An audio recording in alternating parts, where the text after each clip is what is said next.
Welcome to our transfer pricing podcast Next Level. My name is Henning Straeter, partner and head of transfer pricing at Nexia in Germany. Together with our colleagues from Germany and abroad, we will discuss about very interesting transfer pricing topics which could be interesting for you and for our clients. Hello, my name is Nick Freiberger. I have several years experience in transfer pricing and I'm very excited to discuss the latest developments in transfer pricing abroad today. Welcome today to our podcast with our colleague from the Netherlands. And Guido, would you like to introduce yourself, please? Yeah, of course. My name is Guido van Asperen. I'm working in Nexia Amsterdam in the Netherlands. I'm doing transfer pricing for quite some years, more than 25 years, and we help Dutch domestic clients with operations outside, but also incoming clients. So I've broad experience with quite diversity of clients. Great. Thank you very much, Guido. And it is really great that you have taken the time today for this podcast. So I would like to give you our first question, which our participants is interested in. The first question would be, what changes are expected in the Netherlands in 2016 with regard to transfer pricing and international tax? Yeah, now we see quite a development already started earlier.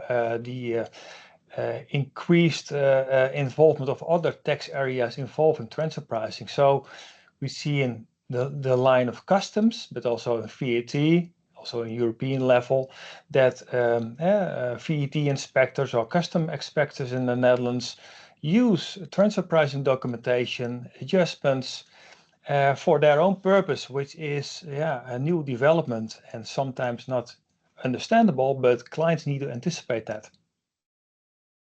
Yeah, that is very interesting. Thank you very much. Which additional points and developments should be regarded in the Netherlands as well? Yeah, I think what we see is that there was not much litigation in front of the corporate. There's now more friction, maybe discussions with taxpayers and the tax authorities. So there will be more court cases and litigation. One of the examples was last year, a very big case resulting in 1 billion adjustment in the Netherlands for a British tobacco company. That is also quite interesting and insightful how tax authorities in the Netherlands look at different angles and different topics. It's a unique case. We might discuss that in this podcast as well a little bit. So that is important. So it is quite important nowadays to keep your transfer pricing accurate. There is in the Netherlands legislation, everybody needs to have transfer pricing substantiation if you do cross-border transactions with affiliated parties, branches or entities. But not all companies do that. And now we see that tax inspectors not say, hey, you don't apply these rules, you should apply, but they say you have filed an inaccurate tax return, which is more severe in the Netherlands. So if you have an inaccurate tax return, there's the reversal of the burden of proof.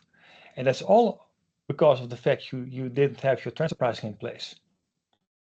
Yeah, that is very important. And I understood now that the tax risk and the transfer pricing risk are increased in 26. Is this correct? Is this understanding correct? I think that is the case. The tax authorities have also new tools, AI, whatever. Yeah. They have quite some experience there. We are a small country with international streams and flows, so they are quite sophisticated. And you see that also in that latest court case. For instance, if you are borrowing money from the bond market, the implicit support is a little bit technical. If you get a group guarantee, if you are not able to pay your debt, if you have a group guarantee, you have that support from your head office.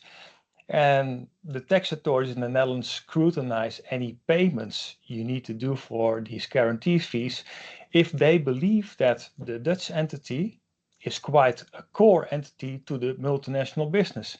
So that's also, more insightful how they develop financial transfer pricing type of transactions. Yeah, got it. Very interesting. Thank you. And one question from my perspective as well. Which branches in the Netherlands could be more in the focus of the Dutch tax authorities from your perspective and your experience, especially for this new year 26? That's difficult to say. We don't know their agenda and their investment track. It's that not obvious, but what you see is that companies that, for instance, what we have seen now in practice, let's say companies that have a non-EU headquarters and development, etc., and they have just a sales operation in the Netherlands, then you can see, for instance, that that is a target. For instance, the custom authorities take these companies as a target. If you, for example, use exclusive distribution right fees to lower the profitability of the local Dutch entity, they will use that transfer pricing to adjust things. But it's in general, the bigger companies, of course, but we see also nowadays quite broadly, in irrespective of the industry, changes in transfer pricing position. We get questions from tax authorities, the Dutch tax authorities, for all kinds of clients we have. So there's not a specific industry, I would say. Yeah, I think it's what's an extra point. What is important is managing the litigation risk. That is not on top of the mind of each transfer pricing consultant, but how you phrase your words, how you do your internal communication, gives you a better position if it comes to a discussion with the transfer pricing authorities in the Netherlands. So what I mentioned, if you file an incorrect tax return, that's one thing, but if they can show it is more or less on purpose and deliberately, then you can also get severe penalties. So in the case we had, it was a 100 penalty claim, and it was approved by the court, but the higher court dismissed that. But that's because they had very good transfer pricing individuals and advisors helping them, so they could lower that, the penalty, which was 100 million in this case, and it was reduced to 2 million. So that is also one important. Thank you very much, Guido. Thank you very much for the insight, Guido.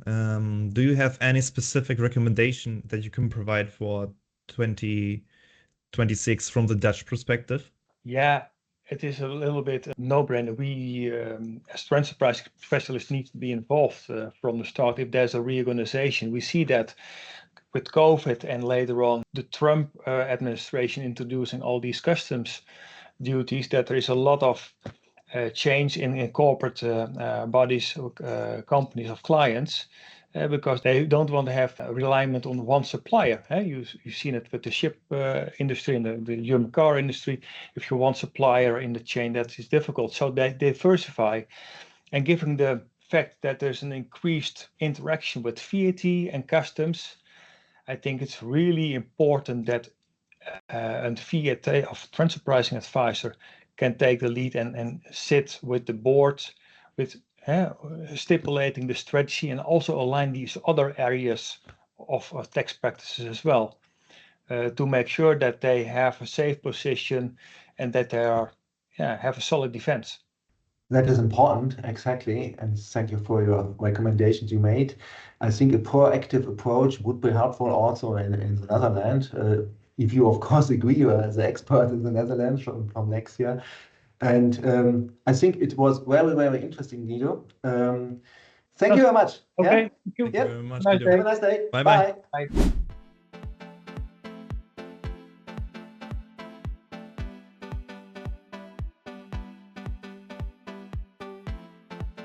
That was the Transfer Pricing Podcast Next Level.